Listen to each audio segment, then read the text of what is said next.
रुकावट नहीं बनना चाहता पुष्पिंदर भाई के लिए मैं उनको नमस्कार करता हूँ। जी पुष्पिंदर भाई, कैसे हैं आप? नमस्कार, आदाब।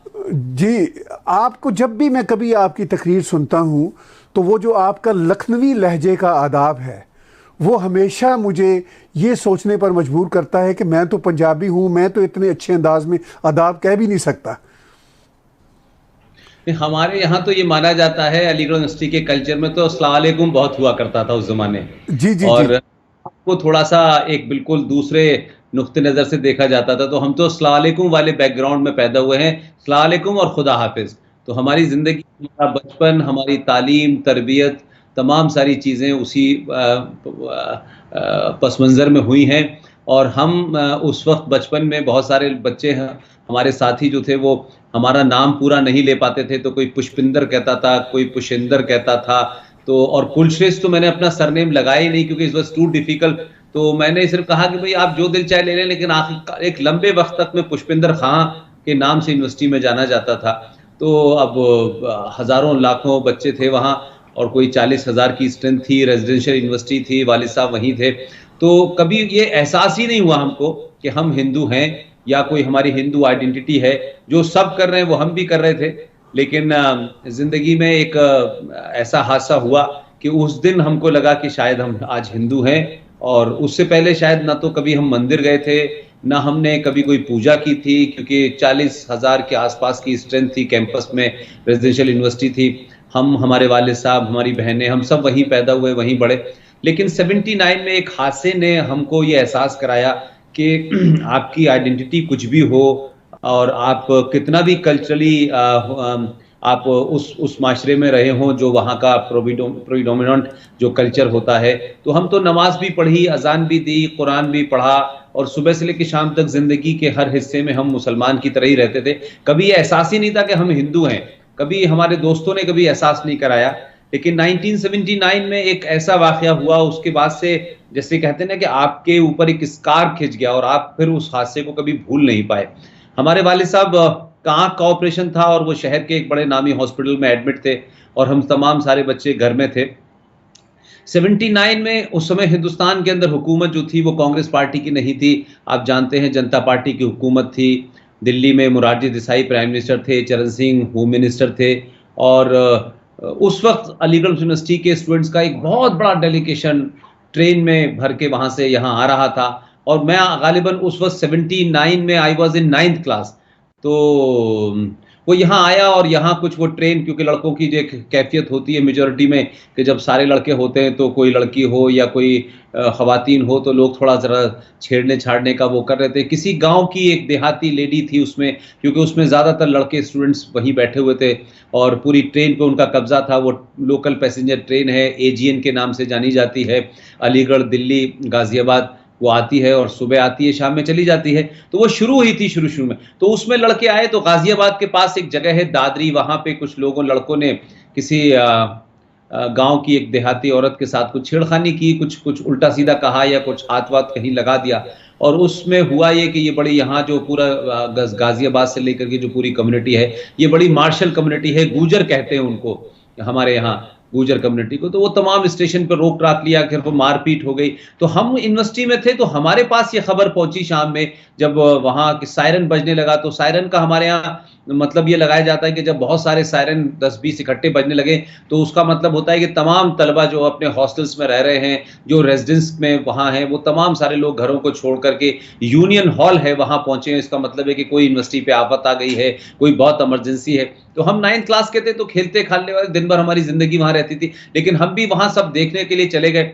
वहां पे जाके तकरीरें हुई और वहां तकरीरों में कहा गया कि भाई वहां आरएसएस के लोगों ने ट्रेन को रोक लिया और फिर 50 स्टूडेंट्स की कत्ल कर दिया गया है। ये तमाम खबरें थी, एक अफरा तफरी का माहौल था। अली मोहम्मद साहब, खुसरो साहब वहां के वाइस चांसलर थे। तो उस पस मंजर में देखा कि धीरे धीरे धीरे धीरे धीरे धीरे वो एकदम बात फैलती चली गई और पता नहीं कितने मरे कितने नहीं मरे, और आखिर में ये हुआ कि कैंपस में जो 3-4 फैमिली रहती थी हिंदू की, उनके घरों में लोग घुस गए। किसी के डॉक्टर डी कुमार थे, उनकी जो मिसेस थी, उनकी साड़ी कपड़े सब ब्लाउज फाड़ दिए लोगों ने।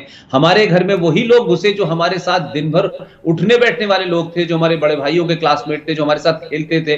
तो एक अजीब सा फील हुआ, और हम बार बार ये कहते रहे कि भाई शासित भाई, आप जानते हैं हमें, लेकिन उस वक्त जो जुनून सवार था उनके अंदर, लोगों ने घर को लूटा, तमाम सारी चीजें ले ली, और हम सब लोग सहमे हुए। और पहली बार एक ऐसा इनकाउंटर हुआ जिंदगी में कि ये भी ऐसा हो सकता है, ये दंगा का क्या कैफियत होती है, मेजॉरिटी किस तरीके से डराती है। तो वो तमाम सारी चीजें हुई, लेकिन हमारे वालिद साहब जब ऑपरेशन के बाद लौटे तो उन्होंने ये हिदायत दी घर में कि जो भी कुछ हुआ है ये यही हुआ है, इसे किसी बाहर जिक्र नहीं करना है, ना इसका कहीं किसी से बोलना है। तो हम लोगों ने एक तरीके से, जैसे वो उर्दू में एक अल्फाज है कि जम कर लिया, हमने मान लिया कि ये कुछ हुआ था लेकिन हम भूल गए उसको। लेकिन वो क्योंकि मैं अपनी फैमिली में जरा ज्यादा खेलने खालने में रहा और वहाँ की सोशल लाइफ में बहुत इन्वॉल्व रहा, तो बड़े होते होते तक वो तमाम सारे चेहरे हमारे साथ ढाबों पे मिला करते थे, जिन्होंने हमारे घर में आए, और वालिद साहब के 2-3 जानने वाले थे, बिलग्रामी साहब वगैरह, उनको मारा। और एक साहब ने मुझे वो जुमला बोला, वो मुझे आज तक याद रहता है ताहिर भाई। उन्होंने कहा कि जब उन बुजुर्ग साहब को मारा, उनका चश्मा भी गिर गया बेचारे, वो मेरे वालिद साहब के दोस्त थे, उन्होंने कहा कि इस पंडित के घर में कुछ नहीं होना चाहिए।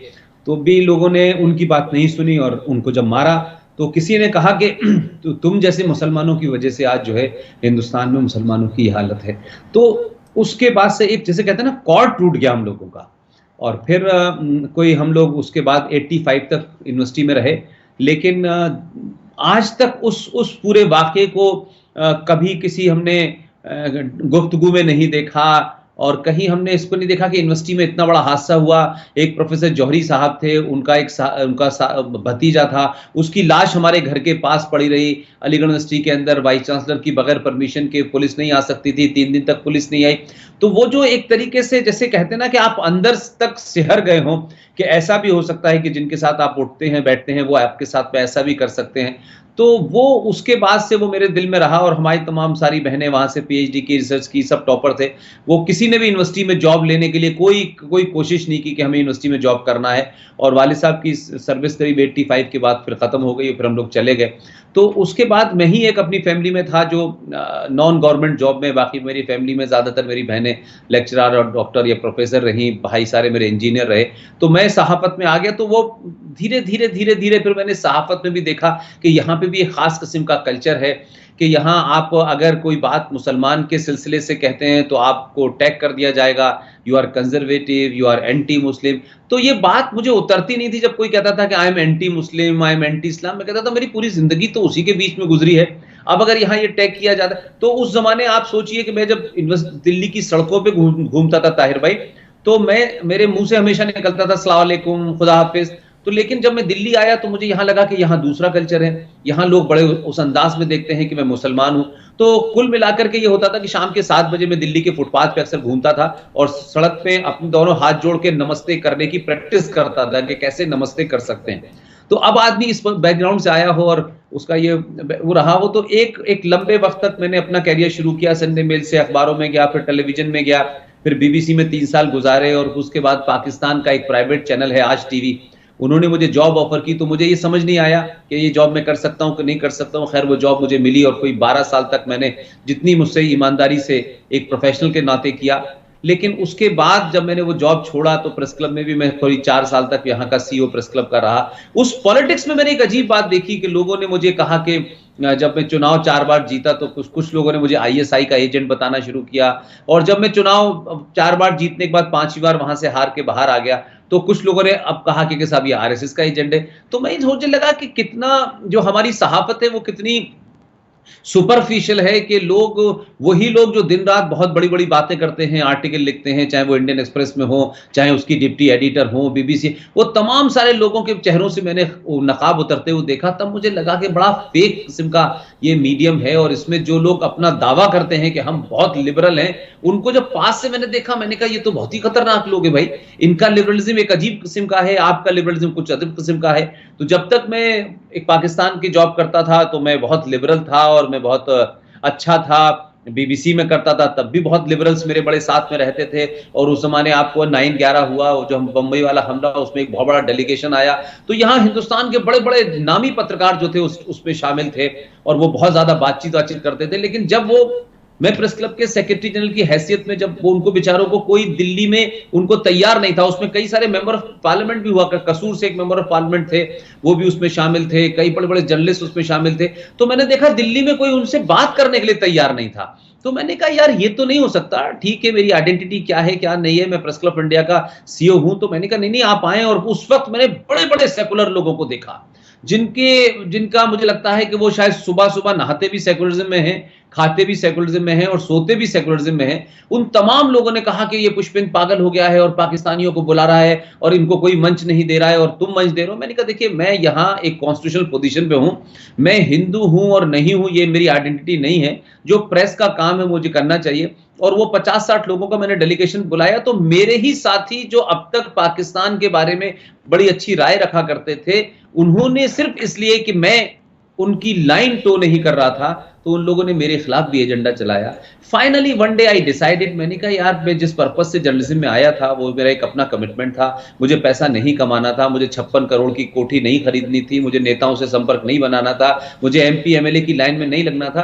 तो मैंने डिसाइडेड कि भाई अब हमारे पास एक मीडियम है, इस सोशल मीडिया का जो इस्तेमाल, तब फिर मैंने अपनी बात कहना शुरू की। और आज मुझे लोग पता नहीं क्या क्या कहते हैं, कोई आरएसएस का एजेंट कहता है, कोई विश्व हिंदू परिषद। तो कुल मिलाकर के मैंने ये देखा है कि जब भी आप कोई बात ऐसी कहेंगे जो एक पॉपुलर जो आपका नैरेटिव होता है, अगर आप उसके खिलाफ खड़े होते हैं तो एक बहुत स्ट्रॉन्ग रेजिस्टेंस होता है। और वो हुआ, और 3 साल से जब मैं ये कहने लगा तो धीरे धीरे अब उन लोगों की गिनती कम हो गई है। और एक बहुत बड़ा दूसरा सेगमेंट मैंने खड़ा किया और मैंने कहा कि देश को रीजन के साथ, रेफरेंस के साथ, लॉजिक के साथ, किताबों के साथ वो बातें बतानी चाहिए जिसकी वजह से इस देश में एक बड़ी प्रॉब्लम को कोई एड्रेस नहीं करना चाहता। और मुसलमान की बुराई को, अगर मुसलमान की कमी को अगर आप मुसलमान की कमी कहेंगे तो लोगों में एक खास किस्म का मैंने एटीट्यूड देखा। तो मुझे लगा कि ये हिपोक्रेसी नहीं होनी चाहिए। अगर किसी हिंदू ने गलत किया है या किसी मुसलमान ने गलत किया है तो हिंदू को क्रिटिसाइज करना एक फैशन है और मुसलमान के बारे में बोलना जो है, आप जो है थोड़ा सा राइट विंगर हैं, आप एक्सट्रीमिस्ट हैं, आप फ्रिंज हैं। देन आई डिसाइडेड कि कौन क्या कहता है क्या नहीं कहता।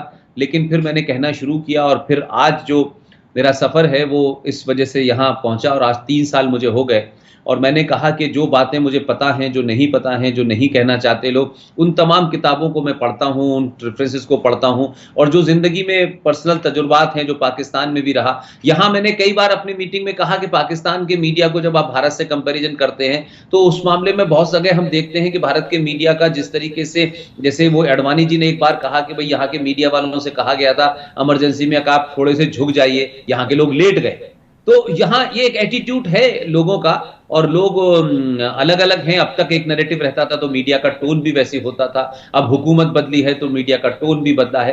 तो मुझे लगता था कि कहते कि अभी भी जो है वो बात नहीं कह पा रहे, और जब भी कोई बात आती थी तो मीडिया बड़ा अपोलोजिस्टिक हो जाता है। जैसे कहेंगे कि भाई देखिए एक मजहब के लोगों ने ऐसा किया, और जब कोई बात हिंदू पे आएगी तो कहेंगे साधु ने ऐसा किया, और मरने वाले का नाम भी बताएंगे, मारने वाले का भी नाम बताएंगे। तो मुझे लगता था कि दिस इज प्योर हिपोक्रेसी। और अगर आपको मीडिया में रहना है तो फिर आप मीडिया की तरह बात करें, और अगर आपको यही सब करना है तो better to resign and then join. फिर उसके बाद पब्लिक में जाके कहिए, फिर आप अपनी एक राय रखिए। तो मुझे थोड़ा सा शुरू में दबाव बहुत था मेरे ऊपर, तो फिर मैंने डिसाइड किया ताहिर भाई, और मैं आज जो है वही सब बातें कह रहा हूं। और मैं देखता हूं कि बहुत लोग, बड़े बड़े लोग, बड़े बड़े रिटायर जो लोग डीजीजी हैं या लेफ्टिनेंट कर्नल हैं या प्रोफेसर हैं, वो कहते हैं कि जो बात हम नहीं कह पाए पूरी जिंदगी वो आप कह रहे हैं। तो मैंने कहा ऐसी जिंदगी का क्या फायदा कि आप पूरी जिंदगी झूठी बोलते रहे और आपको लगा क्या कहते हैं कि अब जिंदगी के आखिरी मोड़ पे सच बोले। मैंने कहा आप तय करते, अपनी जवानी दांव पे लगाते और फिर लोगों को बताते। अब आप कहेंगे भी तो लोग कहेंगे पूरी जिंदगी आपने तो गलत काम किया, अब आप आपके आके यानी प्याज खा के मुसलमान बनने का कोई मतलब नहीं है। लिहाजा मैंने कहा कि बीच उसमें रास्ते में अपना जॉब छोड़ते हैं और इस काम को करते हैं, देखते हैं। अगर हमारी बात सच होगी तो लोग सुनेंगे, और हमारी बात नहीं सच होगी तो लोग नहीं सुनेंगे। और आज मुझे लगता है कि इस देश में एक रेनासा जिसे कह सकते हैं, लोग इतिहास को जानना चाहते हैं, सच्चाई को जानना चाहते हैं, लॉजिक के रीजनिंग के साथ जानना चाहते हैं, इमोशनल तरीके से नहीं जानना चाहते। यही शायद वजह है कि मैं आज आपसे बात कर पा रहा हूं, और दुनिया भर में लोग मुझे बुलाते भी हैं। कभी यूएस में लाइव करते हैं, कभी आरएसएस की ऑर्गेनाइजेशंस करती हैं, कभी हिंदू जागरण मंच करते हैं, कभी एबीवीपी वाले बुलाते हैं। तो कुल मिला के बात यह है कि लोगों को शायद पहली बार ये लग रहा है कि हुकूमत से दूर रह करके भी आप बहुत कुछ कर सकते हैं। वाह, बहुत कमाल की स्टोरी है। यानी एक इंडिपेंडेंट थिंकर्स की, एक इंडिपेंडेंट जर्नलिस्ट की ये कहानी है। मगर पुष्पेंद्र भाई, इसको जिस तरह की स्पिरिट के साथ आपका जर्नी है, उस स्पिरिट को बड़े बड़े लोग भी समझ नहीं पाते। वो जो एक हॉलोनेस है और जो एक शैलोनेस है सो कॉल्ड इंटेलेक्चुअल्स में भी, वो बहुत दुख पहुंचाने वाली होती है। चूँकि आपकी ये कहानी मुख्तसर शब्दों में सुनते हुए मुझे अपना भी सफ़र याद आ रहा था कि कैसे हम जब इंडिपेंडेंट थॉट्स रखते हैं तो कैसे हम बदलते हैं। बदलते नहीं हैं, बल्कि मैं कहूँगा इवॉल्व होते हैं। इनफैक्ट हम इवॉल्व होते हैं, लेकिन हम पर लेबल लगाए जाते हैं। कुछ लेबल तो मुझे बहुत अच्छे लगते हैं। वो हमारे बुल्ले शाह ने पंजाबी में कहा था, तेनू काफर काफर आख दे, तू आहो आहो आख। तो मुझे कोई कहता है कि तुम काफर हो, मैं कहता हूँ हाँ मैं हूँ, अल्हम्दुलिल्लाह मैं हूँ। इसलिए कि लफ्ज़ काफर जो है वो इट्सेल्फ मुझे सख्त नापसंद है, हेटरेट की बेस पे है, डेरोगेटरी है। काफिर तो वो लोग हैं जो स्टेट ऑफ डिनाइल में रहते हैं। आप और मैं तो अल्हम्दुलिल्लाह मोमिन हैं, क्योंकि हम रियलिटीज़ को समझते हैं।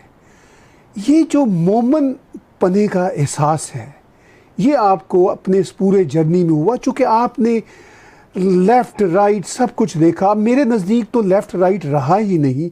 मैं तो रैशनैलिटी और इर्रैशनैलिटी पर बिलीव करता हूँ।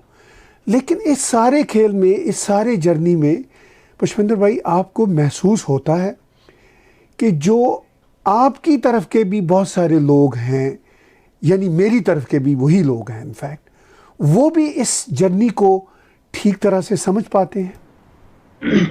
देखिए, मुझे क्या लगता है ताहिर भाई, एक दिक्कत ये है कि हम लोग उस दौर में आए हैं जब ये समझ लीजिए कि एक करीब करीब 5 या 6 7 पीढ़ी जो हैं, एक ख़ास नैरेटिव में, एक ख़ास स्टाइल में, एक ख़ास एजुकेशन सिस्टम में, एक ख़ास हिस्ट्री के अंदर वो पले बड़े, और वो नस्ल दर नस्ल कोई 8-10 जो जनरेशन निकली होंगी, उन्होंने वो पढ़ा है, और अब वो उनको कहते हैं कि धीरे धीरे अब वो उनके नसों में चला गया है। लिहाजा हम उस दौर में कोई ये बात कहेंगे, ये बिल्कुल ऐसे ही है कि 100 साल तक कोई आपको बताए कि सूरज जो है पश्चिम से निकलता है, वेस्ट से निकलता है, और यकारक आप आए और कहें नहीं नहीं ये गलत है भाई, सूरज जो है वो पूरब से निकलता है, तो आपको एक लंबा वक्त तो लोगों के जहन में जो बना हुआ है पहले उसको मिटाने में लगेगा, फिर अपनी क्रेडिबिलिटी को भी बचाने में लगेगा, फिर आपके ऊपर वो जो वेस्टेड इंटरेस्ट फोर्सेस हैं वो किस किस तरीके से आप पे हमला करेंगे, आपके ऊपर फिजिकल भी हमला करेंगे, आपके ऊपर आइडियोलॉजिकल भी हमला करेंगे,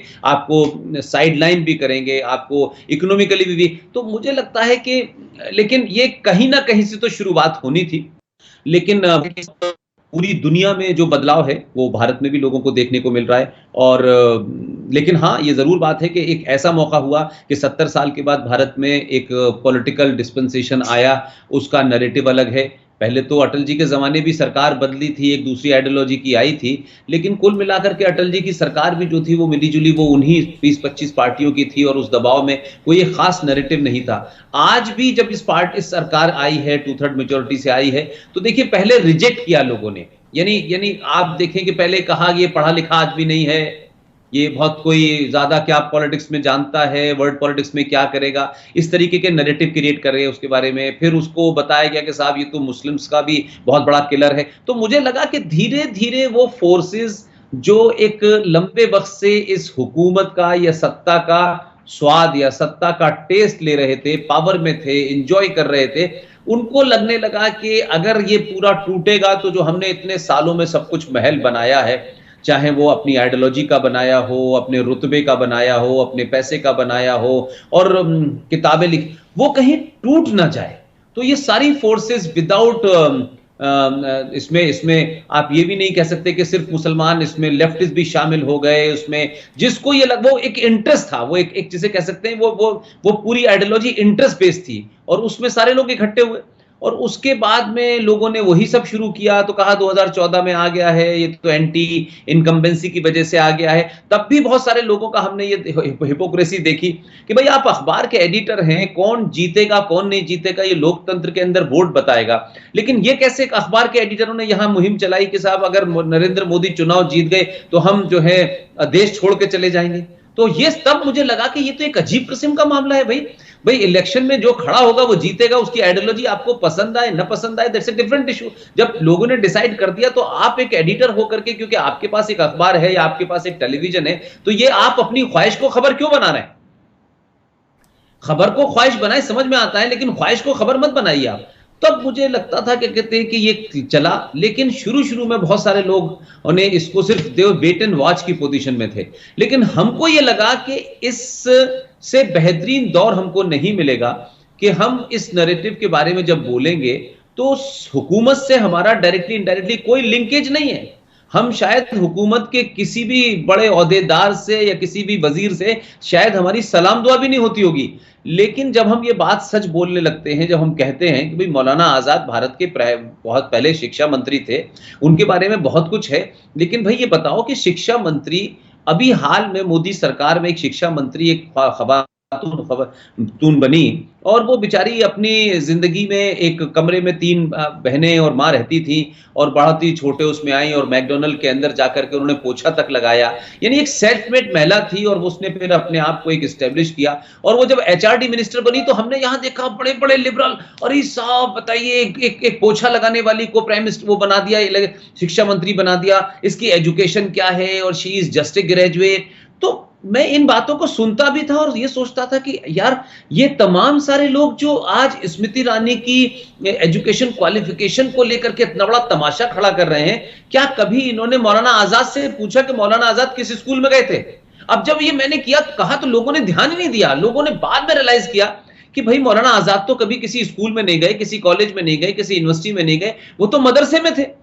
और उनका तो जन्म भी मक्का में हुआ था, उनके वालिद साहब मक्का के थे, उनकी वालिदा जो थी वो मदीने की थी, उनका हिंदुस्तान से कोई मतलब नहीं था। 1888 में वो पैदा हुए, 1902 में भारत आ गए और फिर भारत के पहले शिक्षा मंत्री बन गए।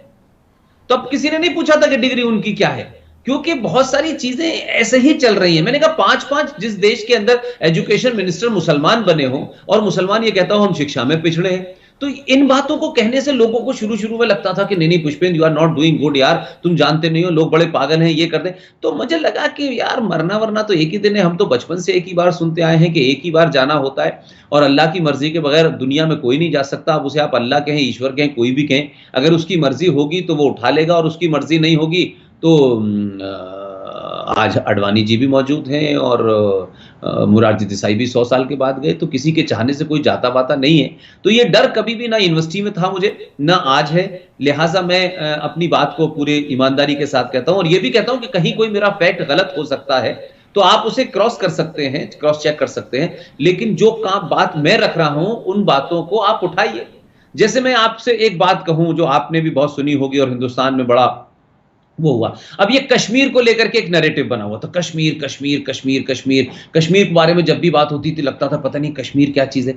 लेकिन ताज्जुब देखिए कि पिछले 70 सालों में भारत के आईन में, कॉन्स्टिट्यूशन के अंदर एक प्रेसिडेंशियल ऑर्डर को छुपा के रखा गया, कभी उसके ऊपर चर्चा ही नहीं हुई। अक्रॉस द पार्टी किसी ने चर्चा नहीं की ये कैसे आया, क्यों आया, और उसको कश्मीर के संविधान में जब ऐड किया गया तो उन्होंने उसमें यह कहा कि हम इसे 1954 जब ये पास हुआ तब से न लेकर के हम 44 से लेंगे। अब उस पूरी हिस्ट्री को मैंने पढ़ा और उसको जब मैंने सामने रखा तो लोगों ने कहा ये तो हमें पूरे देश में लोगों ने मुझसे कहा, और मैंने कहा कि लोगों को, अवाम को अगर आप अलर्ट कर दें, उनको अवेयर कर दें, तो सरकारें आज नहीं कहीं डेमोक्रेसी के अंदर अल्टीमेट वोट दे की ताकत होती है।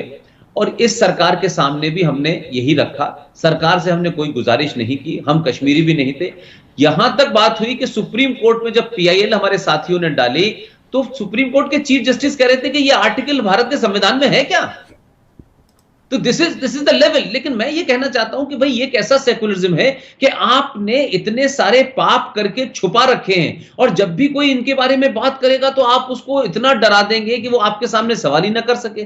तो कॉन्स्टिट्यूशन में फ्रॉड कर रखे हैं आपने, हिस्ट्री में फ्रॉड कर रखे हैं आपने, लिटरेचर में फ्रॉड कर रखे हैं, और उन नैरेटिव को आप चलाए जा रहे हैं। दूसरा कोई आदमी नैरेटिव को आप मानने को तैयार नहीं। आप कहते हैं किसने किताब लिखी है, किसने किताब नहीं लिखी है। तो भाई आप लोगों ने किताबें लिखी और खुद ही आप लोगों ने पढ़ा दिया। तो अब अगर हम इरफान हबीब को जब देखते हैं तो उन्होंने कहा कि शिवाजी इज ए पहाड़ी चूहा। मैंने कही तो कमाल की बात है भाई। तो आप हिस्ट्री में अकबर द ग्रेट बताते हैं, आप महाराणा प्रताप को नहीं बताते। तो तब मुझे लगा कि इस देश में हजारों सालों से जो हिंदू हैं, जो नॉन मुस्लिम्स हैं, उनके अंदर एक हर्ट है और वो अपनी हर्ट फीलिंग को कहीं एक्सप्रेस ही नहीं कर पा रहे हैं, क्योंकि उनको ये डर लगता है कि अगर हमने ये फीलिंग की तो हम आउटकास्ट हो जाएंगे, सिस्टम हमारे खिलाफ हो जाएगा। वो हर्ट फीलिंग मैं आज जब बात करता हूं तो मैं ऐसे ऐसे बुजुर्ग जिन्होंने शायद मेरा ख्याल है कि 80 से उम्र की ऊपर होगी ताहिर भाई, वो रोने लगते हैं और वो मतलब किस तरीके से कहते हैं कि हमने किन दबाव में काम किया है। हम जब वो इतनी दुआएं देते हैं, कुछ पैसा देने को तैयार हो जाते हैं। बहुत सारी लेडीज मुझे ऐसी मिली, बड़े बड़े ओहदे वाले, जो अपने जेवर लेके मेरे पास आ गए। तब मैंने कहा कि मैं तो एक बड़ा साधारण सा आदमी हूं, मेरी कोई इतनी हैसियत नहीं है, लेकिन क्या वजह है कि इन लोगों के आज जो मैं कह रहा हूं वो इनके दिलों को इतना ज्यादा गहरा हर्ट कर रहा है और वो अपने इमोशंस को रोक नहीं पा रहे हैं। तो जैसे मैं आपको बताऊं कि जैसे भारत के संविधान में माइनॉरिटी और मेजॉरिटी का कहीं कोई मतलब नहीं है कि माइनॉरिटी कौन है और मेजॉरिटी कौन है, लेकिन ये झूठ चल रहा है। हमारे यहां माइनॉरिटी मिनिस्ट्री भी बनी हुई है और माइनॉरिटी कमीशन भी बना हुआ है। और अब हमने एक नया हमारे साथियों ने, एक टीम ने एक कोर्ट में केस डाला है। आप देखिए कि 1993 में एक नोटिफिकेशन हो गया, और 1993 में क्यों नोटिफिकेशन हो गया उसको ध्यान में देखिए कि उस वक्त 1992 के अंदर भारत के अंदर बाबरी मस्जिद नाम की एक जगह थी जो मंदिर पे तोड़ के बनाई गई थी, उसको मिसमार कर दिया लोगों ने। तो 92 में कांग्रेस के वजीर आजम थे दिल्ली में, तो ताहिर भाई क्योंकि मस्जिद मिसमार कांग्रेस पार्टी के प्राइम मिनिस्टर के दौर में हुई, तो आपने क्या किया कि 93 में रातों रात खट से आपने जो है एक माइनॉरिटी कमीशन बना दिया और एक नोटिफाई कर दिया कि साहब माइनॉरिटी कमीशन बना दिया हमने। अब वो माइनॉरिटी कमीशन में किसी को ये नहीं पता कि बस बता दिया गया साहब इसमें सिख हैं, इसमें बौद्ध हैं, इसमें क्रिश्चियन है, इसमें पारसी है, भाई ये माइनॉरिटी में है। अब जब हमने 92 के बाद देखा कि सरकार को अपने दामन पे से दाग धोना था, तो सेकुलर होने के लिए उन्होंने एक माइनॉरिटी कमीशन क्रिएट कर दिया। आज जब हमने पीआईएल सुप्रीम कोर्ट में डाली है और ये पूछा है 1993 में, 1993 में ये जो आपने बनाया ये तो कहीं है ही नहीं। तो हमने सुप्रीम कोर्ट में पूछा तो सुप्रीम कोर्ट ने कहा कि अच्छा ऐसी बात है, हमने आरटीआई डाली तो आरटीआई में पता चला कि ऐसा तो कोई लॉ ही नहीं है हमारे यहाँ, कोई डेफिनेशन ही नहीं है माइनॉरिटी की। और उसकी वजह से क्या कमाल का नोटिफिकेशन है कि आज की डेट में लक्षद्वीप नाम की एक जगह है हिंदुस्तान में, लक्षद्वीप में 2% हिंदू रहते हैं, 98% मुसलमान रहते हैं, लेकिन इस नोटिफिकेशन के हिसाब से 2% हिंदू लक्षद्वीप में मेजॉरिटी में है और 98% मुसलमान वहां माइनॉरिटी में है। मिजोरम में 3% हिंदू में है और बाकी 97% क्रिश्चियंस हैं, लेकिन क्रिश्चियन माइनॉरिटी में है और हिंदू मेजॉरिटी में है। अब आप मुझे बताइए, इसको सवाल उठाना, लोग कहते हैं कि you are anti Islam, anti Muslim, what is this nonsense यार। तो ये जो रैशनैलिटी का झगड़ा है, यानी वो तो सोसाइटी से जैसे ख़त्म हो गया ना, इरैशनैलिटी प्रिवेल करेगी, ये हम देख रहे हैं। इस वक्त की जो भारत की सूरत हाल है पुष्पेंद्र भाई, आपको लगता है कि रैशनैलिटी वापस आएगी? वो जो मेजॉरिटी है, जहाँ पे मेजॉरिटी भी है, वो भी माइनॉरिटी की तरह ही ट्रीट हो रही है, तो क्या ये जो एक वापसी का सफ़र है हो सकता है किसी वक्त? मुझे लगता है कि देखिए, एक तो कहते हैं ना कि सर कभी कभी कोई आदमी नशा करता है ना, तो नशा करते करते वो इस लिमिट पे पहुंच जाता है कि उसको ये कभी डॉक्टर ये उम्मीद करता है कि शायद ये कभी वापस नहीं आ सकता। लेकिन मुझे लगता है कि जब उसका इलाज होता है तो डॉक्टर उसको नशे की दवा बहुत मिकदार में नहीं देता, थोड़ी कम मिकदार में देता है और धीरे-धीरे उसकी उस मिकदार को घटाता है और फिर वो उसके उस लेवल पे लाता है जहां वो नॉर्मल उसका इलाज करना शुरू हो। मुझे लगता है कि 70 सालों में और आज़ादी की लड़ाई में और तमाम कुछ जो चीज़ें हुई, उसमें इस देश में मुसलमानों को बहुत पैम्पर करने की कोशिश की गई और मुसलमानों की नाजायज़ मांग को मानना ही सेकुलरिज्म हो गया। अगर आपने मुसलमान की नाजायज़ मांग नहीं मानी, वो कैसी भी हो, और धीरे-धीरे मुसलमान ने अपनी इस एटीट्यूड को अपना पॉलिटिकल वेपन बना लिया। वो उसने कहा कि हम इतना डराएंगे इनको कि इस्लाम के बारे में जो थ्योरी वो बताते हैं, मोहम्मद साहब के बारे में जो बताते हैं, कुरान को जो रेफरेंस देते हैं, हदीस का देते हैं, शरिया का देते हैं, एक एवरेज हिंदू इस्लाम के बारे में वही जानता है जो मुसलमान उन्हें करता हुआ नजर आता है। वो नमाज पढ़ने जाता है, वो कुर्बानी करता है, वो रोजे रखता है, वो अजान देता है, उसके अलावा उसको कुछ पता नहीं है। लिहाजा आज पहली बार ये हो रहा है पिछले 6 साल में कि जिस मुसलमान को ये आदत पड़ चुकी थी कि हम जो भी करेंगे वो जस्टिफाई है, हम यहाँ के कॉन्स्टिट्यूशन से ऊपर हैं, हम वंदे मातरम नहीं गाएंगे, संविधान में बाद में मानेंगे, पहले हम जो हमारी किताब है उसको मानेंगे। तो एक तरीके से कहते हैं ना कि ढीठ हो जाना और उस नशे की हालत में चले जाना कि हमें किसी कीमत पे मानना ही नहीं। लेकिन एक डिस्पेंसेशन बदला तो कुछ कुछ चीजें हुई, जैसे हज की सब्सिडी आप लेते थे तो बहुत बार लोगों ने कहा, लेकिन उस जमाने ये कहा था भारत सरकार सेकुलर है, ये हज की सब्सिडी क्यों देती है इनको। लेकिन जब उसका दूसरा नैरेटिव लोगों ने निकालना शुरू किया, हम जैसे पागलों ने, कि भाई कुरान मजीद में लिखा है, इस्लाम में लिखा है कि हज तभी वाजिब है जब आप अपने पैसे से जो ईमानदारी से कमाई हो उसी से करें। ये आपको काफिर के पैसे से हज करने का कैसे आप मानते हैं। तो अब इस पे बहुत सारे मुसलमान डिफेंसिव होने लगे, उनको लगने लगा। लेकिन धीरे धीरे वो ये समझने लगे कि अगर हिंदू हमारे ऊपर कुरान का हवाला दे करके, हदीस का हवाला दे करके, सऊदी का हवाला दे करके बात करेगा तो फिर हम बड़े डिफेंसिव होंगे। तो धीरे धीरे एक वर्ग तैयार हुआ और उनको लगने लगा कि अब हमारे ऊपर सवाल खड़े होने लगे हैं। लिहाजा ये जो सवाल खड़े होना ही है, इसमें मुसलमानों में एक बड़ा, जो मैं समझता हूं कि उनके अंदर भी एक मंथन चल रहा होगा, क्योंकि लेकिन अभी भी बहुत बड़ी ताकतें बहुत डीप रूटेड हैं जिन्हें लगता है कि वो ओवरथ्रो कर देंगे सरकार को, और जब भी ओवरथ्रो कर देगी तो हमारी पावर बनेगी। लेकिन इसमें जो सबसे बड़ा मैं चेंज मानता हूं, जिसको मैं पॉजिटिव देखता हूं, कि इस हुकूमत ने एक नाजायज तरीके से भारत की रिपब्लिक धरती, डेमोक्रेटिक धरती के ऊपर एक मुस्लिम मेजॉरिटी स्टेट को आपने पूरे तौर पे इस्लामिक स्टेट बना दिया, जिसे आप जम्मू कश्मीर कहते हैं। तो ये 370 गलत तरीके से था, वहां का संविधान भी अलग था। तो उसको जब हटाया तो पहली बार हिंदुस्तान के मुसलमानों को यह लगा कि इस देश में जो हमने एक इनविजिबल सत्ता एक लंबे समय से जो बनाई हुई थी, अब वो टूटती नजर आ रही है और हम उसको लॉजिकली रीजन के साथ हम उसको बचा नहीं पाएंगे। हमने जो डराया था तो डर वाली बात तो खत्म हो गई है, लेकिन अब हम कोर्ट ऑफ लॉ में नहीं बचा पाएंगे, हम पब्लिकली फेस नहीं बचा पाएंगे। और हम इस बात का कैसे जवाब देंगे कि हिंदुस्तान में एक मेजॉरिटी मुस्लिम स्टेट थी, वहां का कॉन्स्टिट्यूशन भी आपने अलग कर दिया था, वहां की नागरिकता यानी वहां की शहरियत लेने के लिए भी पूरे हिंदुस्तान के लोगों को परमिशन नहीं थी, और उसी में वहां हिंदुस्तान का आदमी नहीं रह सकता था, लेकिन रोहिंग्या मुसलमान वहां 98,000 जाके बस सकता था। और उसी के अंदर 5 लाख कश्मीरी हिंदू पंडितों को मस्जिदों का, इस्लाम का, कुरान का, अजान का सहारा लेकर के आपने सिर्फ इसलिए कि उनकी जो पूजा पद्धति थी, जो उनका फेथ था, आपने मार के निकाल दिया और इस पे लोगों का रिएक्शन नहीं हुआ। और जिस वक्त ये सानेहा हुआ है उस दौरान कश्मीर का ही आदमी भारत का वजीर दाखिला था। तो आप सोचिए कि ये घटना ने उस वक्त मुसलमानों को पूरे देश में मैसेज दिया कि आप कुछ भी कर लें, इस देश की हुकूमत और इस देश का समाज आपसे डरा हो। उस पर वो रद्द अमल नहीं हुआ। जिस 5 लाख लोग इस भारत में सड़कों पे घूम रहे हैं 30 साल से, उनका कोई कसूर ही नहीं है।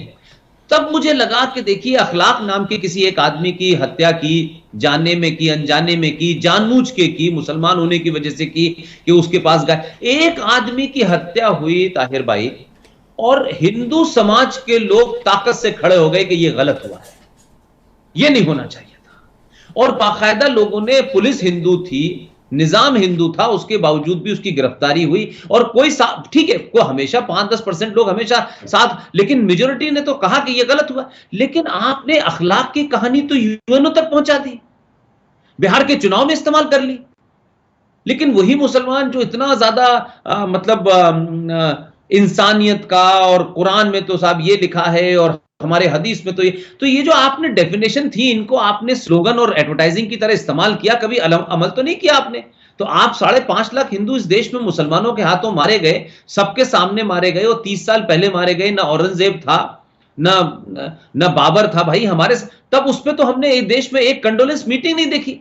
तो इन मुद्दों को उठाने के बाद से आज मुसलमान को लगता है कि हमें अब इस देश में अगर एक हिंदुस्तानी की हैसियत में रहना है, तो हम ये नहीं कर सकते कि संविधान में लिखा है, भारत के आईन में अगर यूनिफॉर्म सिविल कोड लिखा हुआ है, तो फिर वो ये सरकार लाए, इसको लाना पड़ेगा, हमें मानना ही पड़ेगा। तो धीरे धीरे चाहे वो 370 हटी, आर्टिकल 35 पे हटा, निकाह हलाला का मामला हुआ, तलाक के मामले का मामला हुआ, तो वो फोर्सेस जो ये समझती थी कि हम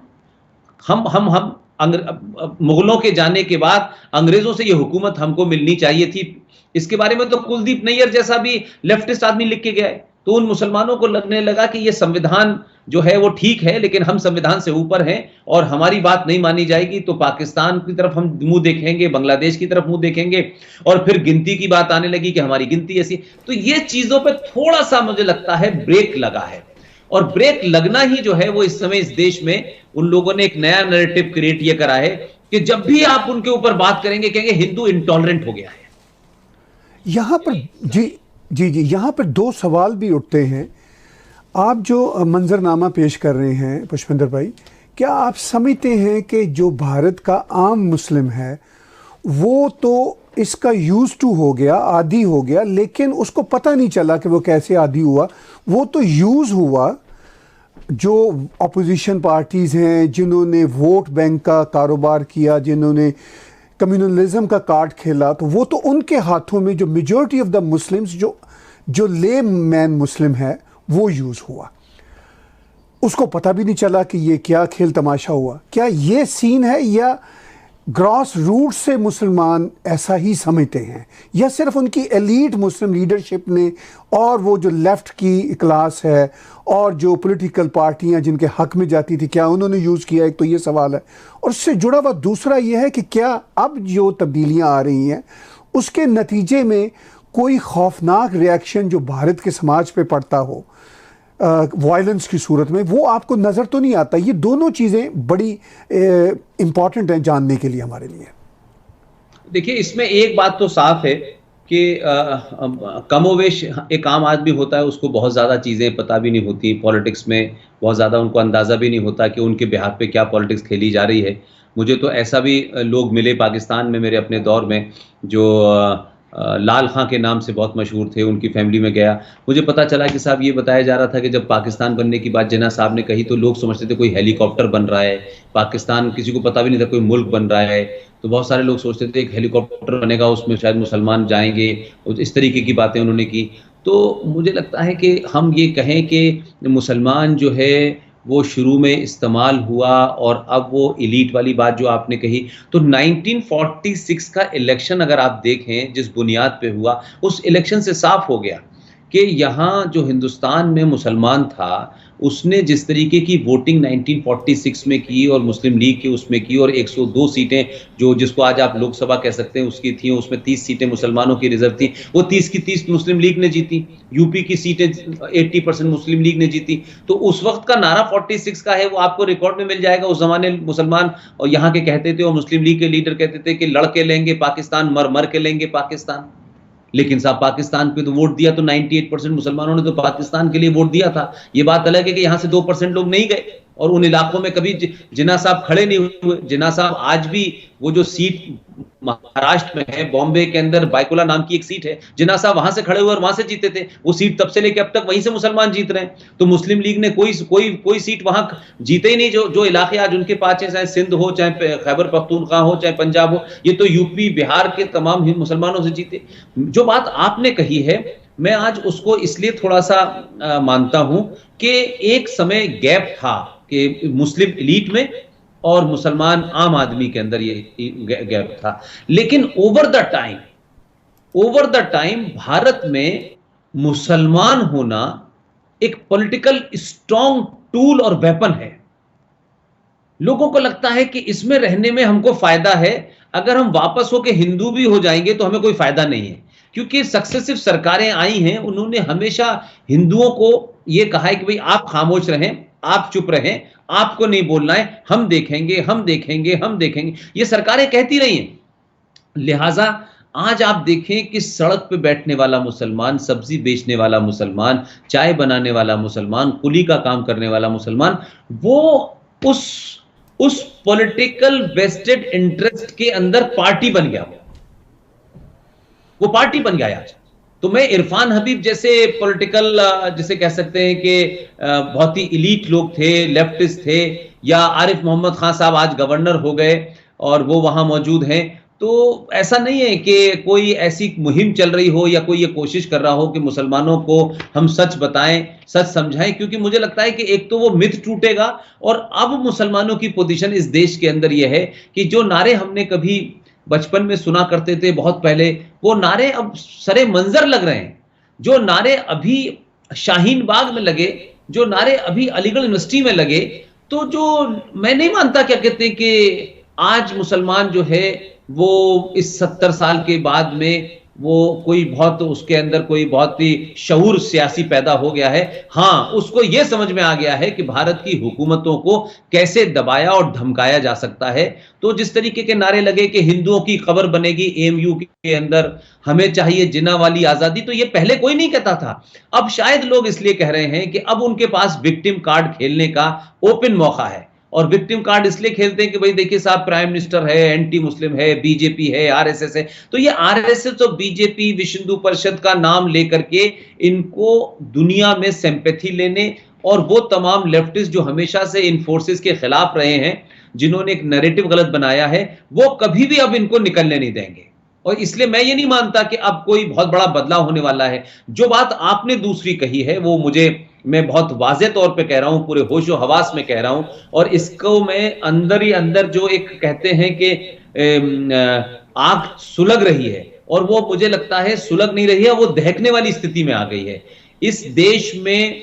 ताहिर भाई, मैं नहीं जानता मेरी बात गलत हो, मैं अक्रॉस जितना लोगों से मिलता हूं, जो भी लोग हैं, एक तो लोग होते हैं इमोशनल, भारत माता की जय, हिंदू राष्ट्र, ये तो इमोशनल मानता हूं मैं, लेकिन एक रीजनिंग वाली क्लास है जो सिस्टम में बैठी थी, जो डीआईजी थे, डीजी थे, फॉर्मर ब्यूरोक्रेट्स हैं। आज जब उनका गुस्सा देखता हूं तो नीचे की क्लास में और ऊपर जो हिंदू की एलीट थी उसके बीच का भी गैप कम हुआ है।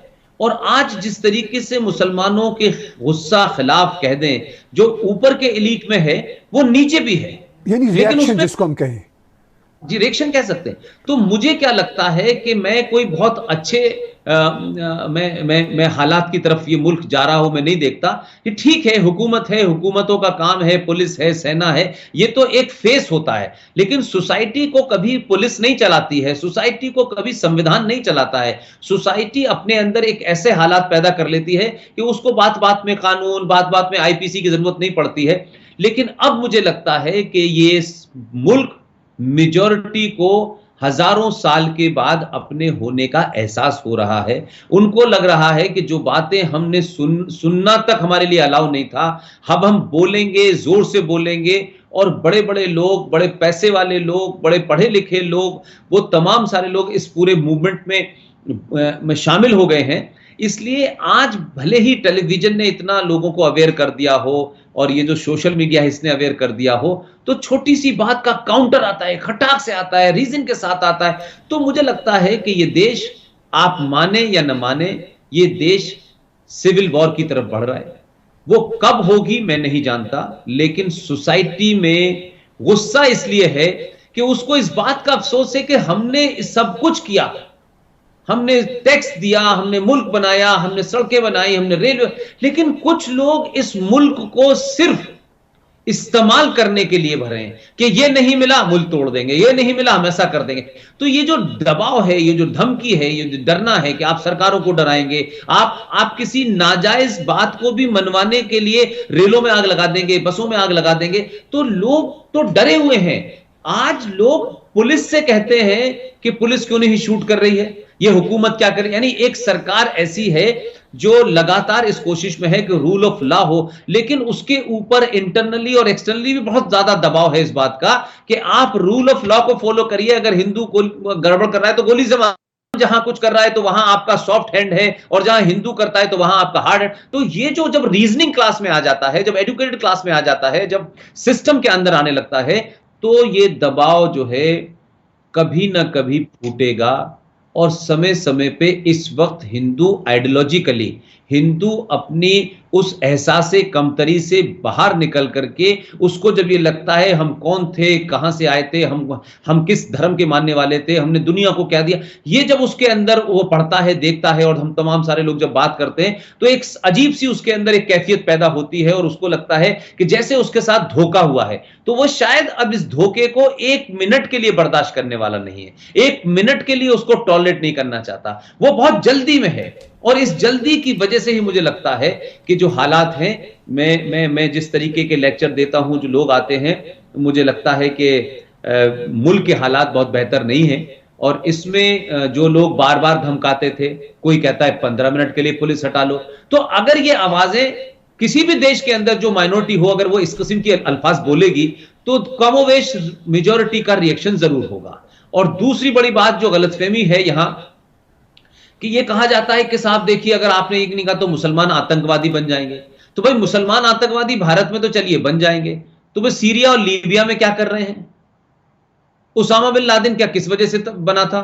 तो ये जो मतलब एक नैरेटिव क्रिएट करने की कोशिश की गई, उसमें मैंने ये कहा बार बार इस हिंदुस्तान में कि देखिए, हमेशा ध्यान रखिए कि टेररिज्म जो है वो मेजॉरिटी कम्युनिटी करती है और वही सक्सेसफुल होता है। तो कश्मीर में अगर आतंकवाद सक्सेसफुल हो रहा है, तो महबूबा मुफ्ती से लेके अब्दुल्ला, और अब्दुल्ला से लेके हुर्रियत, ये तमाम सारे लोग और कमोवेश वहां की सोसाइटी उनको डायरेक्टली इनडायरेक्टली मदद करती है। वो किसी के घर में छुपते हैं, किसी के घर में खाना खाते हैं, कोई हथियार लाता है, जब वो आर्मी वालों से लड़ रहे होते हैं तो पीछे से मुसलमान वहां के पत्थर फेंक के किसकी मदद करते हैं? पंजाब में भी जो टेररिज्म हुआ बिकॉज ऑफ द मेजोरिटी। इन दो स्टेट में हमने टेररिज्म देखा, तो एक जगह वहां मुसलमान मेजोरिटी में थे, पंजाब में सिख मेजोरिटी में थे, तो खालिस्तान का पूरा मूवमेंट चला। उस मूवमेंट में 42,000 हिंदू मारे गए। ताहिर भाई, इसका कभी जिक्र नहीं हुआ। लेकिन मैं ये कहता हूं कि हजारों सदियों से जो सबसे खामोश कम्युनिटी है, जिसके जहन में, जिसकी किताबों में हिंसा नाम का शब्द ही नहीं है, आप मुसलमानों ने पिछले 70 साल में इस हिंदू को, जिसे आप कायर कहते थे, कावर्ड कहते थे, टिमिड कहते थे, सबमिसिव कहते थे, ये लड़ना ही नहीं चाहता था, ये रिएक्शन ही नहीं देना चाहता था, ये अपनी आवाज में जोर से नहीं बोलना चाहता था, ये जोर से चिल्ला के आपको गाली नहीं दे, आज आपने उसको बैक टू द वॉल ला दिया है, और अब वो रिएक्शन करने के अलावा उसके पास कोई रास्ता नहीं है। तो ये मुसलमानों को इस मुल्क तय करना है कि भाई हम किस दूर तक इस देश के हिंदू को लेके जाएंगे, जब आप नारे लगाते हैं, चिल्लाते हैं और क्या क्या नहीं कहते। आप खुल्लम खुल्ला कश्मीर के अंदर नारे लगे कि हमें चाहिए कश्मीर, कश्मीरी मर्दों के बगैर और कश्मीरी पंडित औरतों के साथ, और मस्जिदों से लग रहे थे, और देश खामोश था और सेकुलरिज्म जिंदाबाद चल रहा था। दिल्ली में भी सेकुलरिज्म था, पूरे देश में सेकुलरिज्म था। तो ये सेकुलरिज्म जो है, इससे सबसे ज्यादा हेट हिंदुओं को है, और लोगों को लगता है कि सेकुलरिज्म का मतलब है मुसलमानों की नाजायज मांगों को मानना। लेकिन यही बात माइनॉरिटी के अगर एंगल से देखें तो पंजाबी 2.5% है इस देश के अंदर, पारसी 50,000 इस देश के अंदर, सिख हैं, बौद्ध हैं, जैन हैं, उनको माइनॉरिटी कभी नहीं माना गया। एक नैरेटिव क्रिएट कर दिया कि माइनॉरिटी मींस मुसलमान। तो मुसलमान अगर इस देश में 25 से 30 करोड़ भी है तब भी माइनॉरिटी है, तो आप यूएनओ को भी नहीं मानते, भारत के संविधान। तो ये जो बात आपने कहा है कि इसके क्या इम्कानात होंगे, मुझे लगता है कि अभी हुकूमत है, और जो हुकूमत में बैठे हुए हैं वो भी शायद इस बात को सेंस कर रहे हैं, समझ रहे हैं, लेकिन उनकी भी कोशिश ये है कि मेजॉरिटी वोलेटाइल ना हो जाए, क्योंकि आखिर ये मुल्क तो सबका ही है। लेकिन मुझे लगता है कि लंबा गुस्सा है, और वो दिन अल्लाह न करे आए लेकिन बहुत कुछ हो रहा है। और वो चाहे अभी आप हाल के दिनों में देखें कि कोरोना वायरस से लड़ने का मौका आया तो मुसलमानों ने ये कहा कि चाहे कुछ भी हो जाए हम तो इससे लड़ेंगे नहीं, हम तो डॉक्टर को मारेंगे, हम तो पुलिस को मारेंगे। तो ये गुस्सा है लोगों में। जो लोग कल तक पुलिस को बुरा भला कहते थे, आज हिंदू समाज पुलिस के साथ खड़ा हो गया है, आज आर्मी के साथ खड़ा हो गया है और सरकार पे दबाव बना रहा है कि आपको एक्शन करना चाहिए। जब गोली से मार देते हैं तो आपके दो लोग कैसे उतरते हैं कि कश्मीर में जब किसी को गोली से मारते हैं तो सुप्रीम कोर्ट कहती है नहीं, आप उनके ऊपर प्लास्टिक की गोली चलाइए, और हरियाणा में आप जब गोली से पॉइंट ब्लैंक मार देते हैं तो वहां ना सुप्रीम कोर्ट को ह्यूमन राइट नजर आता है। तो ये फार्स जो क्रिएट किया था, इसके खिलाफ मेजोरिटी में गुस्सा ही नहीं है, वो रिएक्शन दे रही है। आपने और कहा ये कि जी, आपने कहा कि खतरा ये है कि मुल्क किसी पोटेंशियल सिविल वॉर की तरफ जा सकता है, और अगर ऐसी सूरत है हो किसी वक्त पोटेंशियली, तो उसका खतरा तो और उसका नुकसान तो भारत को ही होगा। क्या कोई ऐसी सूरत हो सकती है, आप समझते हैं, इंटेलेक्चुअल डिस्कोर्स किया जा सके या बात इस तरह की जा सके, एक जो कन्वर्सेशन मुस्लिम्स और हिंदू में बढ़ सके ताकि कुछ अवेयरनेस क्रिएट हो और वो कंट्री को ओन करें, उम्मा की बात बाद में करें, पहले कंट्री की करें? क्या ऐसी कोई पॉसिबिलिटी है? देखिए, इसमें एक सबसे बड़ी बात यह है कि जब जब बीच बीच में कोई भी मुसलमान लीडर, चाहे वो सियासी हो चाहे मजहबी हो, जब भी कोशिश हुई तो मतलब पहले से शर्त ये तय करके बैठे हम कि हम डायलॉग में जाएंगे लेकिन बात करेंगे कि ताजमहल पे बात नहीं होगी और कुतुब मीनार पे नहीं होगी और इस्लाम पे नहीं होगी और मस्जिद पे नहीं होगी और इस पे नहीं होगी और माइनॉरिटी करेक्ट। तो आप ये चाहते हैं कि जो कुछ अपने नाजायज तरीके से ले लिया है वो तो रहेगा ही रहेगा और हमें इसमें ये मिलना चाहिए। तो आप जब इस शर्तों के साथ जाते हैं तो एक तो नहीं होता। अब जैसे मैं अभी आपको हाल के दिनों की बात बताता हूँ, आरिफ मोहम्मद खान साहब के बारे में आप जानते हैं, वो आजकल काफी कुछ बोलते हैं, लेकिन मेजोरिटी मुसलमान जो है वो आज भी हमारे अलीगढ़ यूनिवर्सिटी के बहुत सारे जो दोस्त हैं, जो लेक्चरर हो गए, जो रीडर हो गए, जो प्रोफेसर, वो ये कहते हैं कि देखो भाई, अगर मोदी की दलाली करने से गवर्नरशिप मिल जाती है तो अच्छी बात है, ठीक है, एक मुसलमान कम से कम गवर्नर बन गया। तो दिस इज द एटीट्यूड। अब अगर कोई रीजनिंग की बात आरिफ मोहम्मद खान भी कह रहे हैं या मौलाना वहीदुद्दीन ने बहुत कुछ किया, ये चीजें इसलिए फेल हो रही हैं कि आप सब कुछ, यानी आप पूरे देश में 57 सड़कें अगर दिल्ली में मुगलों के नाम उन्हें बरकरार रखना चाहते हो, पूरे बख्तियार खिलजी का नाम बरकरार रखना चाहते हो, तो तुम तमाम उन तमाम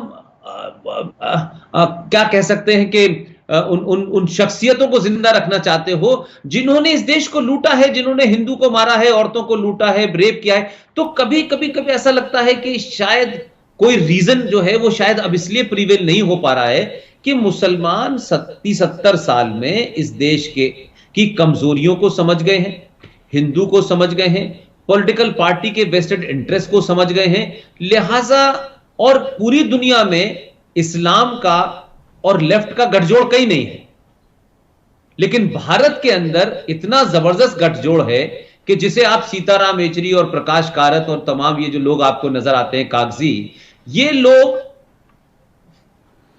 चाइना के अंदर इस्लाम के साथ कश्मीर चाइनीज क्या कर रहे हैं इसका जिक्र नहीं करते। अगर कुछ हिंदू खड़े होकर कहें कि यहां नमाज नहीं पढ़ सकते तो इसे इंटॉलरेंट में आप काउंट करते हैं।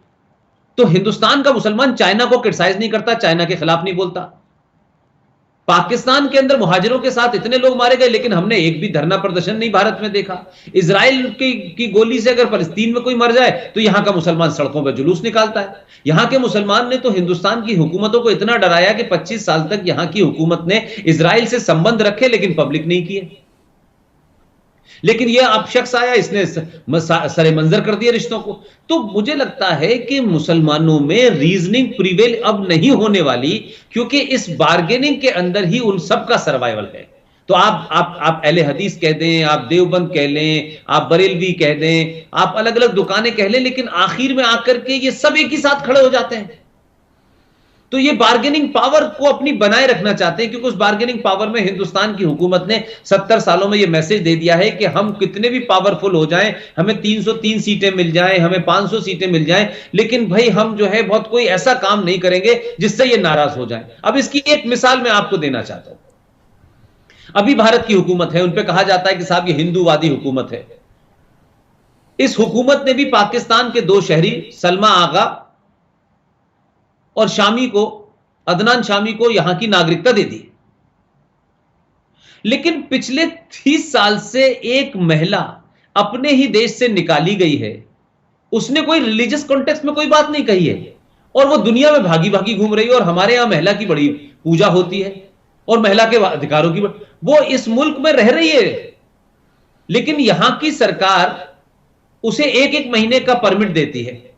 उसको नागरिकता क्यों नहीं देती? मैं तस्लीमा नसरीन की बात कर रहा हूं, क्योंकि तस्लीमा नसरीन का नाम से यहां का मुसलमान भड़क जाएगा, सलमान रश्दी के नाम से भड़क जाएगा। तो एक इस तरीके का बना दिया है कि आप आज भी हमारे देश में देखें कि 90% कानून मुसलमानों के लिए कुछ और है और हिंदुओं के लिए कुछ और है। कागज पे देखने को एक लगता है। तो जो बात आप कह रहे हैं कि इनके बीच में से कोई अगर सेनर एलिमेंट आता भी है ना, तो ये उसको निगोशिएटिंग टेबल पे लाने नहीं देना चाहते, क्योंकि उनको लगता है कि उस इंडिविजुअल का तो फायदा हो सकता है लेकिन पूरी कौम का फायदा नहीं हो सकता। तो इस तरीके, अब जैसे दिल्ली के अंदर आप सोचिए, दिल्ली जैसी जगह में ताहिर भाई, यहां आप अपने घर के सामने 1 इंच जमीन पे अपनी बाउंड्री वॉल नहीं बढ़ा सकते, लेकिन दिल्ली के अंदर इस पॉलिटिकल डिस्पेंसेशन के अंदर, इस वोट बैंक की राजनीति में 5.5 एकड़ जमीन पर रोहिंग्या मुसलमानों ने कब्जा कर लिया है। और इस दरमियान में लोग अपने घर जा रहे हैं, माइग्रेशन की प्रॉब्लम हो रही है, माइग्रेंट जा रहे हैं, आ रहे हैं। माइग्रेंट वही जा रहे हैं ना जिनका घर है, तो फिर ये दिल्ली में इतने सारे माइग्रेंट कहां से आए हैं ये पता नहीं रहा कोई, और इनको खाना दिया जा रहा है। तो रोहिंग्या मुसलमान और बांग्लादेशी मुसलमान दिल्ली के अंदर बिना परमिट के, बिना उसके रह रहा है, जमीन घेरी हुई है, कोई बोलने वाला नहीं है।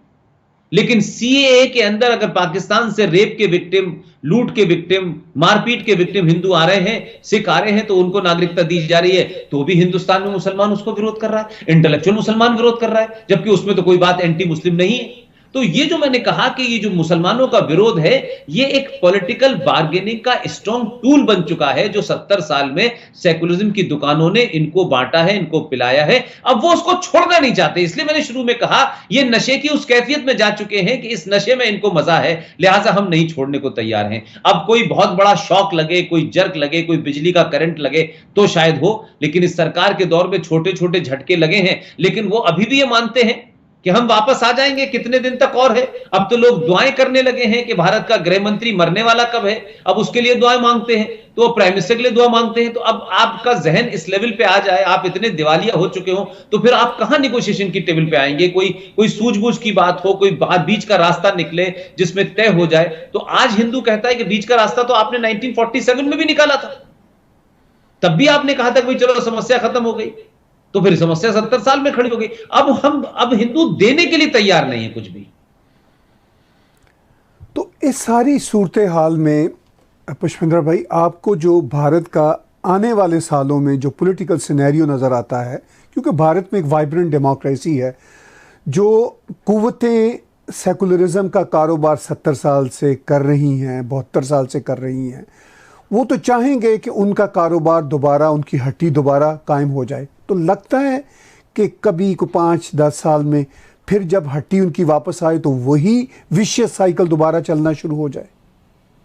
आप देखें ना, अभी भी जहां जहां सरकारें नहीं हैं, वहां क्या हो रहा है? नंगा नाच हो रहा है वहां सेकुलरिज्म के नाम पे।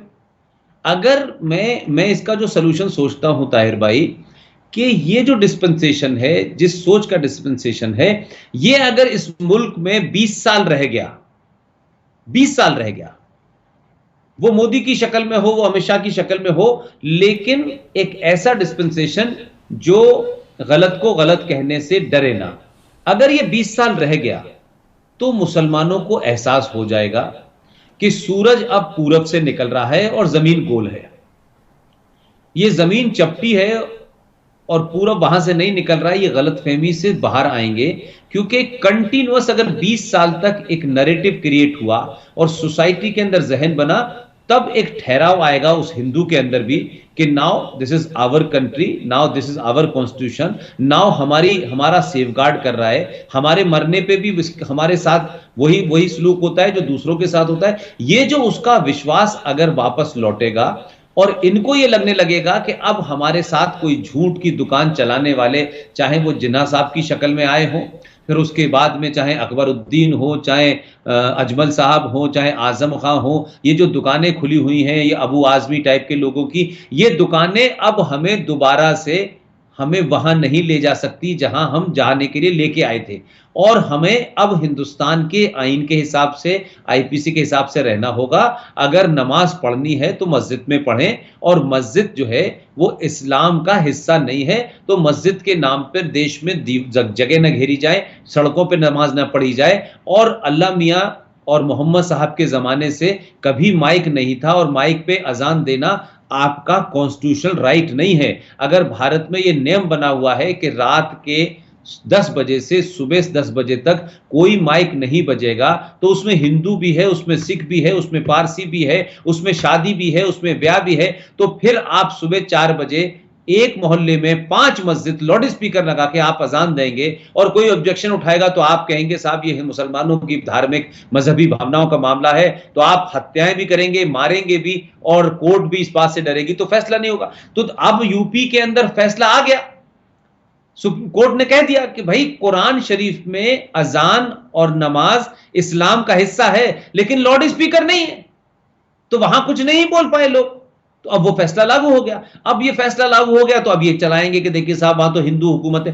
तो कुल मिलाकर के ये जो नैरेटिव है ताहिर भाई, ये बहुत दिन तक अगर ये डिस्कशन रहेगा तो ये जो मुसलमानों के अंदर जो सोच पैठ कर गई है, 1-2 पीढ़ी पैदा हो जाएगी अगले 20 साल के अंदर, और वो इस रियलिटी को देखेगी कि हम उस दौर में पैदा हुए हैं जब हमारे लिए स्कॉलरशिप है, जब वो ये देखेंगे कि एक हिंदू सरकार, जिसे आप हार्डकोर एक्सट्रीमिस्ट सरकार कहते हैं, वो सरकार आपके लिए यूनिवर्सिटी बना रही है, आपके लिए वजीफे दे रही है, आप पे आईएएस पीसीएस बन रहे हैं, तो जब वो कंपैरिजन करेंगे कि हमें पिछले 70 सालों में छोटे भाई का पजामा बड़े भाई का कुर्ता पहना के घुमाया, और हमारी ना कोई बहुत बड़ी तालीम का फायदा हुआ, ना हमारे लिए कुछ और बना, तो वो आज कहां है, तब उनको लगेगा कि हम भी वही पढ़ रहे हैं, हमारे यहां भी माइक्रोसॉफ्ट का चेयरमैन बन सकता है, हमारे यहां भी सीईओ बन सकता है। वो विश्वास जब ही होगा जब यहां एक डिस्पेंसेशन ऐसा आए जो मुसलमानों की गैर जरूरी मांगों को अपीज न करे और रूल ऑफ लॉ को स्थापित करे। यही एक आइडियल सनातनी और हिंदू चाहता है। वो कभी ये नहीं चाहता कि यहां के मुसलमानों को भगा दिया जाए, मार दिया जाए, लेकिन आप कायदे में रहें, तमीज में रहें, जैसे दुनिया में सब लोग रह रहे हैं, यहां भी रह रहे हैं। और ये नहीं होगा कि आप हमें डराएंगे कि यहां पे जफरुल इस्लाम खत लिख देंगे और कहेंगे कि साहब इस्लामिक देश जो है वो यहां आएंगे और यहां मुसलमान, इस तरीके की जो है आप ब्लैकमेलिंग नहीं चलेगी। और ये ब्लैकमेलिंग इस देश में चली इसीलिए 28 पार्टियां सेकुलर हैं, और सारे सेकुलर हैं 28 पार्टियां। आप किसी का नाम ले लीजिए, लालू मुलायम से लेकर के कांग्रेस, इनका सेकुलरिज्म ये है कि ये खुलेआम खड़े होकर कहते हैं कि मुसलमान और यादव मिल जाएं तो हम सरकार बना लेंगे, मुसलमान आ जाएंगे तो यानी मुसलमान इस देश में सेकुलरिज्म की गारंटी है कि मुसलमान को ले लो साथ, आप सेकुलर हो गए। तो ये बीमारी लगी है सबको। तो अब नाजायज तरीके से जो आपका माइनॉरिटी कमीशन बना है, मुझे लगता है कि उस पर फैसला आएगा। मुझे लगता है कि इसके बाद में ये जो मंदिरों वाला मामला चल रहा है इस देश के अंदर, कि आप मज़ारों का पैसा, गुरुद्वारों का पैसा, ईसाइयों का पैसा, जो उनके फेथ पे आता है पैसा, उसे भारत सरकार नहीं लेती है, लेकिन मंदिरों पे जो पैसा हम चढ़ाते हैं अपने देवी देवताओं, अपनी आस्थाओं के लिए, उसका 80% पैसा सरकार ले लेती है। तो ये एक मामला कोर्ट में तो ये बातें पहले कभी कोर्ट में नहीं थी। तो इस जनरेशन को भी नहीं पता था कि भाई हमारे अधिकार क्या थे, हम कौन हैं, कहां से आए। अब लोग हिस्ट्री को बदलने की बात कर रहे हैं। तो ये बदलाव अगर अगले 20 साल में होगा ताहिर भाई, तब हिंदू और मुसलमानों के बीच में कोई बेहतर रास्ता होगा।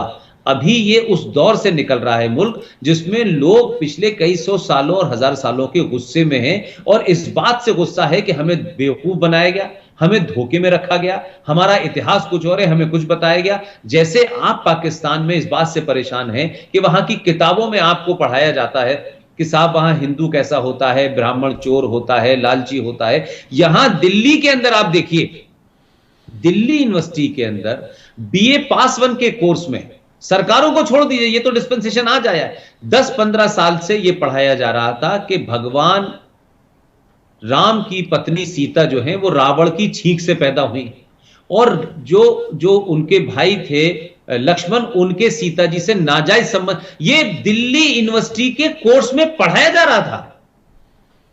इसे किसी ने ऑब्जेक्शन नहीं किया।